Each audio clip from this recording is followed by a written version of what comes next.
Okay, good. Welcome everybody to the final speaker in the Kaput Centre's interdisciplinary colloquium series. It gives me great pleasure to introduce to you today our speaker, who is a student of mine from Brazil. I'm Stephen Egelis. I'm director of the Kaput Centre, for those of you who don't know. Where's he going? I'm going to formally hand off the introductions to another student to introduce Claudia today. I think it's only that the student introduces another student in our program to wrap up the series. It's a very exciting time for us at the moment at the Kaput Centre. We've been very busy recently. We'll be in the process of graduating our first PhD student in the program in mathematics education, who will be walking in a few days' time on Saturdays. It's very exciting for us. Very exciting for me as well today to wrap up our series with a student who has come here as part of an exchange that we have with the university in Brazil. So I know there are quite a few people who are online. I hope that Professor Lulu Healy is online, because the speaker today would not be here without her. So if Lulu is there, folks in Brazil, hi, thank you. But I just want to introduce James Burke, who yesterday also was in a position of defending his proposal for his PhD, so another special day for us here, and I think it's only apt that James introduces Claudia Carvalho today. Thank you. Thank you,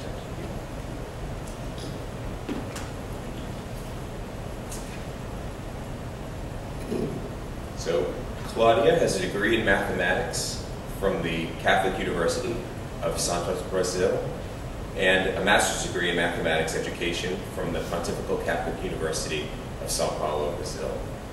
She is currently a doctoral student in the mathematics education program of the Bandeirante University of Sao Paulo, Brazil, if I pronounced that university correctly. And her research interest is related to the teaching and learning of mathematical proofs in environments supported by digital technologies.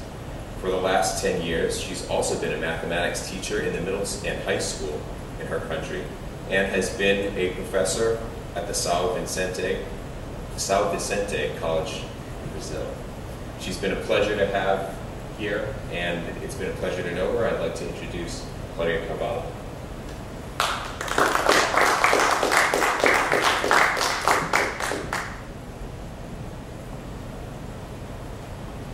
Let me adjust this.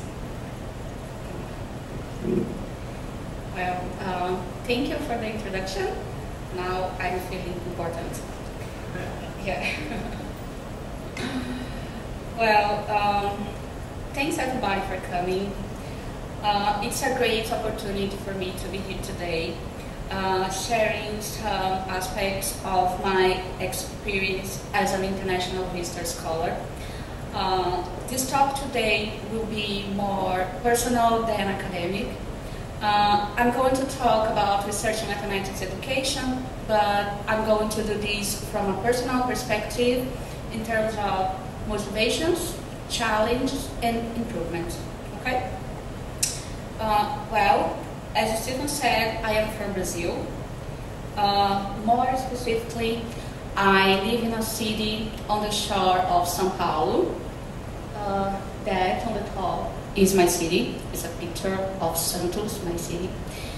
And I am a PhD student at Bandeirante University of Sao Paulo, and the picture on the bottom is the campus of my university. Okay?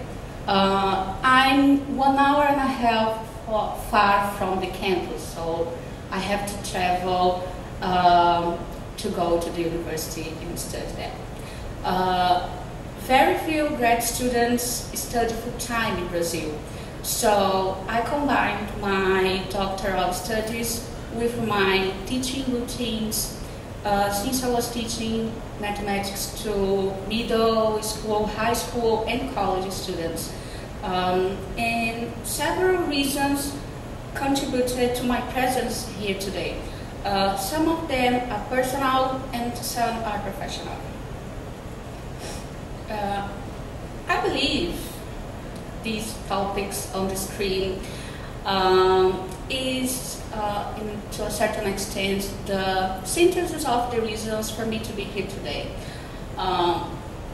Last year, my government implemented a huge educational program called Science Without Borders.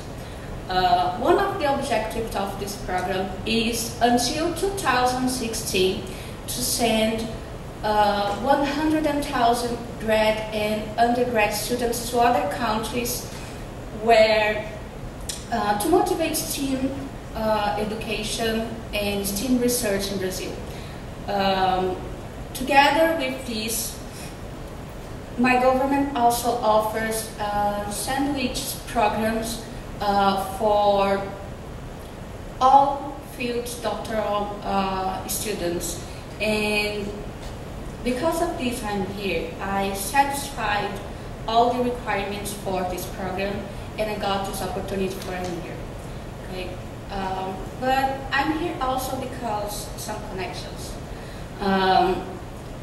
Professor Hegedus has connections with Brazilian researchers, in particular with my advisor, Professor Lu Healy, and with the head of department of my university, Professor Tanya Campos. These connections brought about a formal agreement between my university and the UMass. This is a picture of this agreement being signed, so this is a real thing.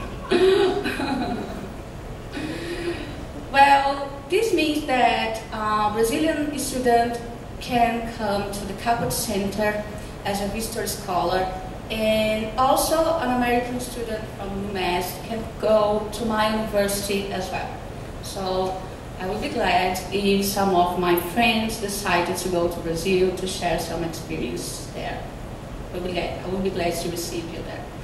So I'm here also because this is a great opportunity to learn English in such a way that it's possible for me to access important literature in my field, and also it's a way to be ready to participate in some international conferences. So this is a learning opportunity to me.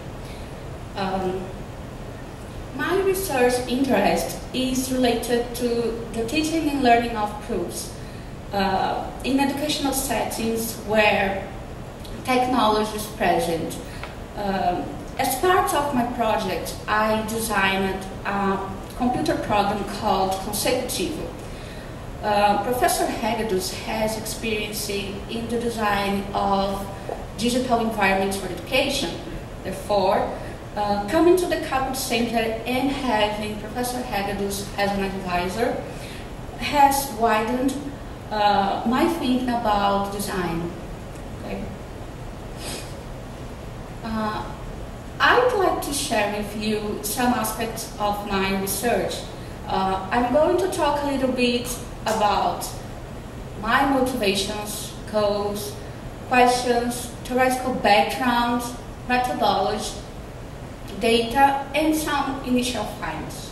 Okay.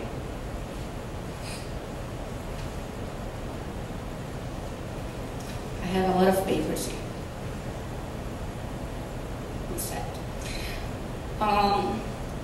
Let me start with my motivations.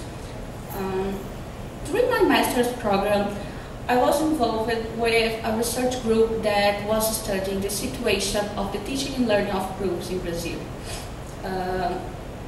In that context, I conducted a study in which I analyzed some high school textbooks, trying to understand how those materials fostered the creation of conjectures and proofs related to set theory.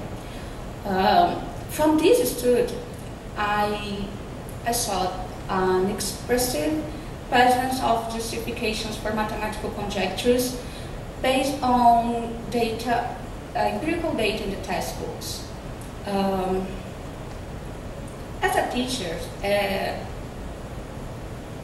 for 10 years, I also observed that proof activities seldom were part of the mathematics classroom routine in Brazil. And when proof activities were proposed, they were related to geometry or dynamic geometry contexts.